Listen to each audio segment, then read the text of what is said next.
Un cordial saludo a los seguidores del Pensamiento al Aire. Es un viejo conocido de la casa, porque tiene el programa de liderazgo empresarial en el Pensamiento al Aire. Pero me dio y me vi en la necesidad de conversar con él directamente, porque me surgen una serie de inquietudes respecto al tema empresarial en Colombia en las actuales circunstancias. Aurelio Vélez Vélez, un cordial saludo. Muchas gracias, Antonio, y para mí es un placer compartir esta mesa contigo. Hombre, Aurelio, mira que estoy esbozando lo que yo veo en el panorama nacional. El programa de liderazgo, en mi opinión, y lo digo sin pena de la audiencia, es un programa que en detalle da pautas no solo a las empresas de familia, sino a todo el sector empresarial colombiano, en la forma y manera en que se debe dirigir una compañía. Cuando las compañías tienen valores empresariales identificados claramente, un norte fijo, pues podrán tener dificultades, pero no se pierde esa mirada de lo que uno considera es la necesidad de esa empresa para el desarrollo de Colombia. Porque al final, cuando construimos algo, tenemos como norte, fuera de la utilidad que es inherente al negocio mismo, un servicio a la comunidad a través de la generación de empleo, de alternativas de posibilidad para terceros, y eso enriquece nuestra sociedad. ¿Estás de acuerdo, Aurelio? Totalmente. Y proporcionarte, Antonio, tantos elementos que nos podríamos quedar eternamente. En cada uno de nuestros encuentros he reafirmado la importancia de la claridad de un propósito. El propósito y los valores no son negociables. Y yo quiero decir algo en una forma metafórica, como intento expresarme, y en una forma coloquial, que el país no es como un inquilinato, que le piden a usted la habitación y se pasa de habitación para otro inquilinato. Aquí está nuestra historia, nuestra tradición y además nuestra responsabilidad, que como lo decimos en nuestros programas y encuentros semanales, un país que merece que le apostemos. Entonces, que quede claro, yo no estoy ignorando una realidad compleja, pero es el momento de hacer un alto dinámico en el camino. ¿Qué es un alto dinámico? No es quedarnos estáticos y congelados, sino es hacer un alto mientras evolucionamos para ver cómo nos reinventamos, cómo nos adecuamos a una realidad y cómo tenemos que entender claramente que hay un binomio que es indisoluble, que es empresario y colaboradores, y un lenguaje ventejuliero ha querido colocar en este extremo el empresario, en este extremo los colaboradores, y mientras no entendamos que el propósito es común, empresario, país, colaboradores, no vamos a salir adelante, Antonio. Yo comparto, Aurelio, ese tema y lo veo cuando en las diferentes alternativas y campañas que se hacen, los colaboradores de las compañías salen a la calle y muestran que están felices con el trabajo, que tienen una cultura empresarial y que han mejorado su condición de vida a través del empleo. Esa es la verdadera sinergia. Ahora bien, vamos a decir que no hay que mejorar, hay muchas cosas que mejorar. Hay que perfeccionar los contratos, hay que hacer que la vinculación laboral sea formal. No estoy diciendo algo que lo he repetido, ser empresario en Colombia es muy complejo. En Colombia a veces es más fácil ser ilícito que lícito. Hay más puertas y más salidas para los ilícitos. Lo que pasa es que lo ilícito no perdura, no se consolida, no trasciende, no hace historia. Hombre, es el momento de volver a sentir una palabra que se llama pasión. Estuve en estos días en un encuentro, y lo comparto con todos ustedes, con el presidente de la Auspauxi. Este hombre hablaba de 3 o 4 o 5 crisis a través de su vida empresarial. Y cómo demostró que de cada crisis su organización y su familia había salido fortalecida. Yo vuelvo a decir, y no estoy vendiendo poesía, ni cuestiones etéreas, es el momento de fortalecer la comunicación. Antonio, ¿cuántas veces hemos repetido en nuestro encuentro semanal que los éxitos pasados no le garantizan a uno los éxitos futuros? ¿Qué sentimos nosotros cuando vemos que la gran textilera colombiana desapareció? Y vamos a decir que las únicas causas fueron variables macroeconómicas. No, perdimos competitividad, no evolucionamos. Ya hay una generación que no le interesa que el drill armada o el drill imperial dure su pantalón 16 años. Hoy en día las empresas de confección, por ejemplo, tienen colecciones más pequeñas, pero más veces en el año. Antes conocíamos que habían 2 colecciones en el año, hoy nadie hace 2 colecciones en el año y no 4 y 5 más pequeñas para diluir el riesgo y ver dónde se impacta. Antonio, evolución con humanidad, evolución con respeto. ¿Cómo es que en pleno siglo XXI todavía escuchamos hablando de recursos humanos? No. Recurso es estas sillas, estas cámaras, este sitio. Lo único importante de este espacio es quienes nos están escuchando y usted y yo. El talento humano de las organizaciones. Frases vulgares como que se vaya cualquiera, que hay mucha gente que quiere trabajar. Señor empresario, cuantifiquemos. ¿Cuánto vale entrenar una persona? Ahora bien, una organización no puede depender de una persona, que quede claro, pero sí la tiene que valorar. Hombre, sin duda alguna eso es verdad, Aurelio. Y cuando hablas de formalización, yo tengo una inquietud. Mire, la reforma laboral, que está, no se ha podido iniciar la discusión en forma, por obvias razones, tiene como foco dignificar al trabajador y formalizar, pero no es creación de empleo, ni está luchando contra la informalidad. Y el 88% de las empresas colombianas, 88%, que son pequeñas y medianas empresas en Colombia, porque el otro 12 son grandes, muy grandes, pero cada una de ese 88% está haciendo esfuerzos inmensos para pensar cómo se sostiene o cómo mantiene el trabajo sin tener que despedir gente. De acuerdo. Y he repetido muchas veces, el verdadero nombre de la paz es un empleo digno. La gente no necesita que le den subsidios. La gente lo que necesita son oportunidades laborales reales donde usted pueda desarrollar sus competencias. Y la reforma tiene que tender a buscar algo que es equidad, no polarización, sino equidad, donde haya formalización con equidad, formalización con costos razonables. Si eso no se logra, el país no saldrá adelante. Y la otra cosa, que es un exabrupto, es decir, que una reforma laboral no tiende a la generación de empleo. Volvamos a decir, y lo repetiré en todas partes, el empleo digno es el verdadero nombre de la paz. Ese es el verdadero trabajo, construir las formas de generar empleo, no generar empleo informal, porque el empleo informal no genera estabilidad laboral, el empleo informal no genera seguridad social y seguiremos dependiendo del sistema de la salud del CISBEN. Y eso es un problema. Antonio, hay algo que yo quiero aprovechar este espacio. A mí me parece un exabrupto cuando se dice que la mujer es el complemento del hombre. La mujer no es el complemento del hombre. La mujer es compartícipe del universo. Vamos en una sociedad 50 y 50. ¿Qué quiere decir esto? A mí me parece que es inaceptable que todavía existe en algunos casos diferenciación en el salario de la mujer con relación al salario del hombre, que se estigmatice a la mujer por la maternidad.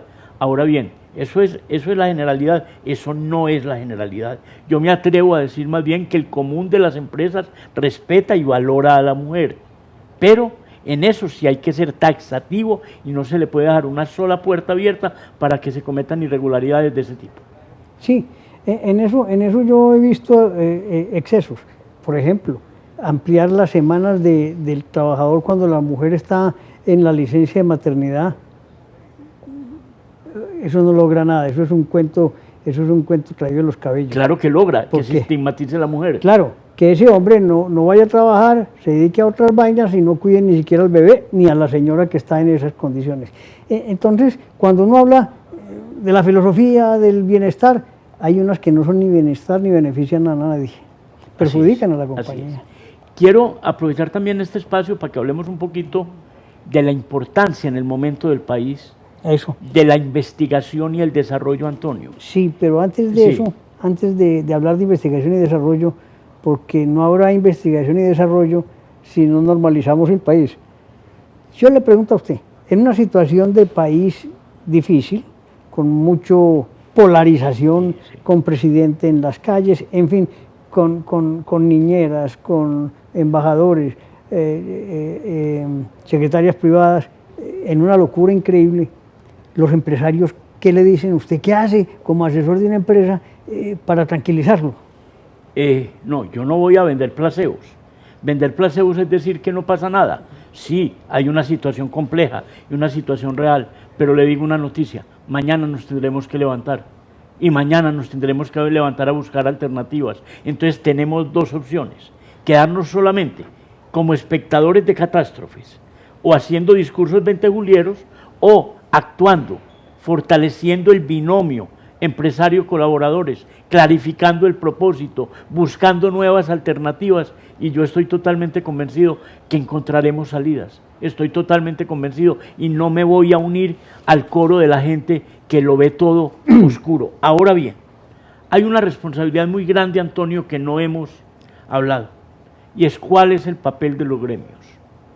Creo, con el respeto que me inspiran o me generan los líderes gremiales, que se ha distorsionado el sentido gremial y muchos directores o cabezas o líderes de gremios utilizan los gremios como plataforma de lanzamiento a sus ambiciones personales, y los gremios se tienen que fortalecer, tener una claridad de propósito, no solamente dedicarse a las pequeñas cosas, sino ir a unas visiones más grandes. Realmente los gremios tienen que ser los verdaderos interlocutores que unan Estado, empresarios y colaboradores. Eso está perfecto, Aurelio. Me parece que es una precisión conceptual bastante buena. Pero yo creo que, no obstante todo eso, que no te vas a unir al coro de los negativos, ni yo tampoco, porque creo que hay mucho por hacer. Pero es que me preocupa lo que yo veo en el sector empresarial. Veo desánimo, veo miedo, por utilizar un término que me molesta utilizar. Pero humano. Pero humano. ¿Qué hacemos ahí? Primero, yo creo que el país está aturdido. Es cuando usted se sienta en una fiesta, que ya con seguridad ni a usted ni a mí nos invitan a la fiesta de 15, donde ponen música a todo volumen. Hombre, Aurelio, a mí no me invitan ni me entierros, pero bueno, diga.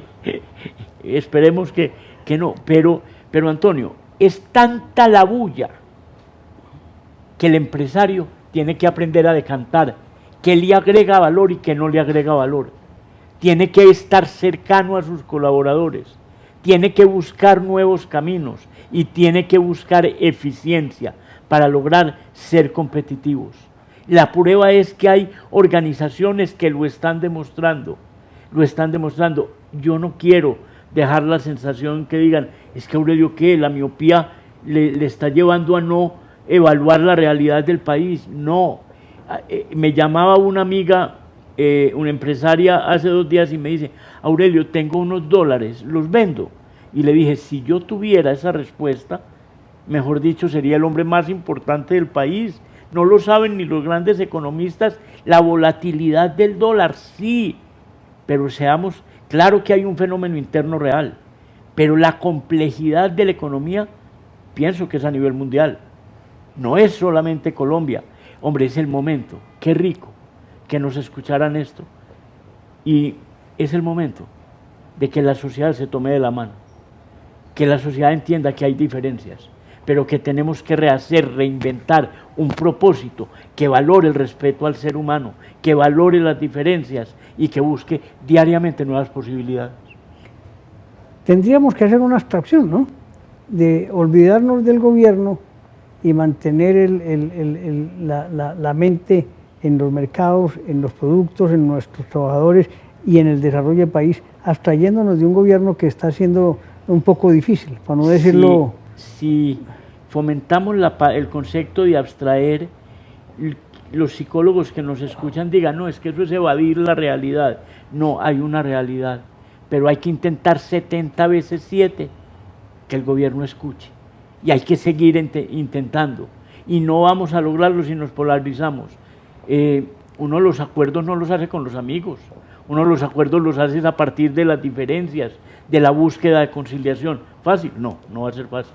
Porque para conciliar y compartir hay que abrir la mente y hay que entender que la realidad de un país no es un problema ideológico, sino de un problema de calidad de vida y de convergencia en las diferencias. Sí, eso es cierto, pero vuelvo y los indicadores me matan, ¿no? Yo veo que hay un crecimiento en el ingreso de empresas en la insolvencia, que están buscando refinanciar sus obligaciones para mantener la posibilidad de salvar la compañía.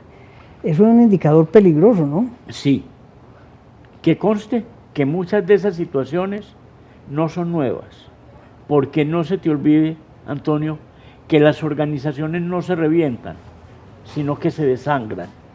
Ojo a este concepto que es bien interesante. Una organización no está aliviada hasta hoy, amanece mañana enferma.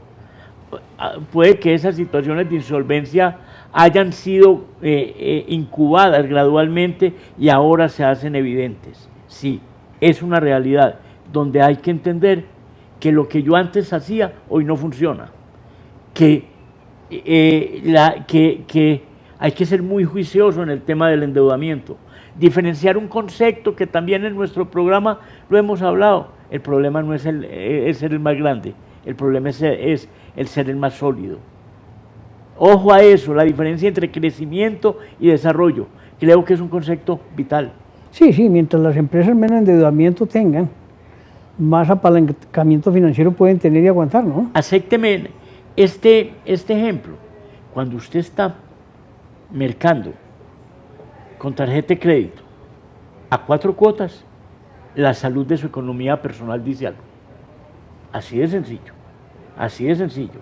Entonces, cuando usted utiliza endeudamiento para la operación y no para inversión, la salud de su organización también está mostrando algo. Ahora bien, no busquemos el abogado río arriba. Eso sucedió ayer, o es algo que viene y esta coyuntura lo evidenció. Claro, eso como bien lo decís, eso no es de la noche a la mañana. Eso es un proceso de desgaste de la compañía, de indicadores negativos y de no análisis seguramente de la situación, ¿no? Así es. Y eso conlleva a que la única salvación sea la insolvencia, que afecta también a muchos acreedores y proveedores. Les voy a compartir, no digo el sector porque sería muy evidente. Una importante organización me llama y me dice, tuvimos que entregar el 51% de nuestra organización porque esta situación con tal cliente que teníamos nos llevó a una crisis. Yo no di una respuesta que me caracteriza y le dije, no fue problema de tu cliente, es que no te empezó a pagar mal el primer mes, el segundo mes, el tercer mes, el cuarto mes. ¿Dónde estaba la administración? ¿Dónde estaba la gerencia? ¿Dónde estaba el actuar? Entonces quiero ratificar, hay una realidad compleja, hay turbulencia a babor y a estribor, pero en esos momentos de babor y estribor turbulento es donde se conocen los verdaderos capitanes, que no se pueden quedar sentados en el cuarto de mandos del barco, sino untarse de mercado, untarse de clientes, abrir puertas y ventanas. Y hemos repetido muchas veces en nuestro espacio común, Antonio, no hay un sitio más peligroso para ver la realidad que una oficina. Untémonos de mercado, no nos engoliosinemos con el café de las 10 de la mañana, el aire acondicionado, la música ambiental de nuestra oficina, untémonos de cliente, untémonos de mercado, busquemos cómo simplificar el poder de lo simple.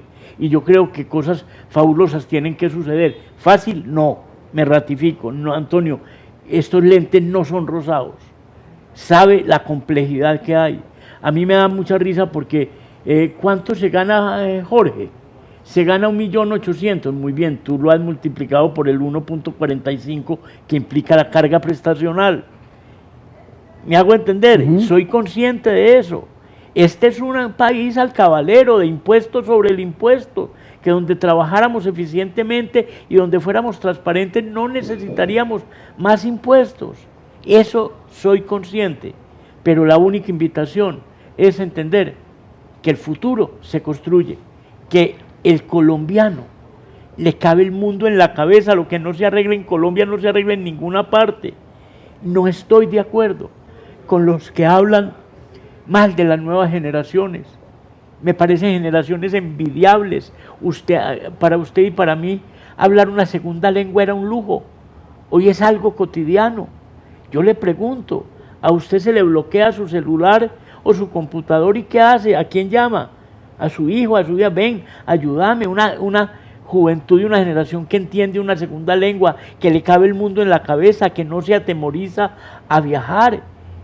Con respeto al empresario paisa, no hay nada más entretenido que ver en el puente aéreo de Bogotá a las 5 de la tarde el vuelo para Medellín. Porque los empresarios les da un escozor en todo su cuerpo porque tenemos que volver a la casa ese día. Me hago entender, todavía somos muy parroquiales, todavía pensamos que el mundo empieza en Caldas y termina en Barbosa. Pero es que te voy a decir una cosa, Aurelio, llegar a la casa es una delicia. Pues me vas a decir a mí, quienes me conocen saben que el hombre que más disfruta de eso, no estoy diciendo que no te quedes en la metáfora, Antonio.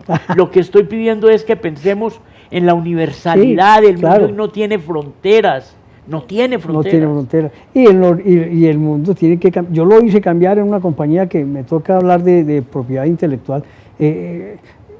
Nosotros tenemos abierto todo un universo para hacer negocios. Si nos quedamos pensando en la cuadra o en la parroquia o en el pequeño municipio, nos fregamos. Sé que el tiempo se nos está terminando, muy a mi pesar. Pero, por ejemplo, haga un poco de memoria. Nosotros conocíamos 2 marcas de café o 3 marcas de café. Hoy muchas fincas cafeteras, pequeñas fincas cafeteras, han dicho no, yo no voy a compartir esto, voy a generar mi propia marca de café. Y durante años tomamos pésimo café. Hoy se encuentran cafés cautivantes porque es un sector que ha buscado alternativas. El desarrollo de alimentos, de comida saludable, la moda, etcétera, etcétera. Por Dios, Antonio, no nos prestemos para ser francotiradores. El ejemplo que pones de cuando que se vendiera el bucto de café y los otros le ganaban el margen comercial transformándolo. Eso era una locura. Y vendíamos las hojas de tabaco y la comprábamos a la Philip Morris, ya el tabaco elaborado, ejemplo no saludable, pero era la realidad. Era la realidad. Antonio, tenemos en esta mesa de trabajo y en nuestra vida un compromiso, y es apostarle a Colombia. Eso no podemos renunciar. Y es preferible que nos digan obstinados a facilistas, y es preferible que nos digan ilusos a francotiradores de un país que merece todo nuestro apoyo. Por eso me pareció muy importante que conversáramos hoy, Aurelio, porque hay que darle y generar confianza a nuestros empresarios, a la sociedad en general, a las familias que están angustiadas. No nos podemos dejar llevar del miedo. Vamos a transformar a través de una construcción de la vida un país que merezca la pena que nuestros hijos y los nietos y las generaciones futuras tengan una calidad de vida después de haber trabajado tantos años por el bienestar de los colombianos. Esto no es un discurso. No lo es, ni lo pretendemos hacer, ni somos predicadores de plaza pública, pero sí comprometidos con el país de nuestros hijos, con nuestro país, de muchos colaboradores que se levantan día a día a hacer patria, a generar empresa y a generar desarrollo. Lo único que no es negociable, propósito, valores y creer en nuestro país. terminaría yo diciendo, ni un paso atrás, siempre adelante. Me Gracias, adhiero. Aurelio. Dígame dónde firmo.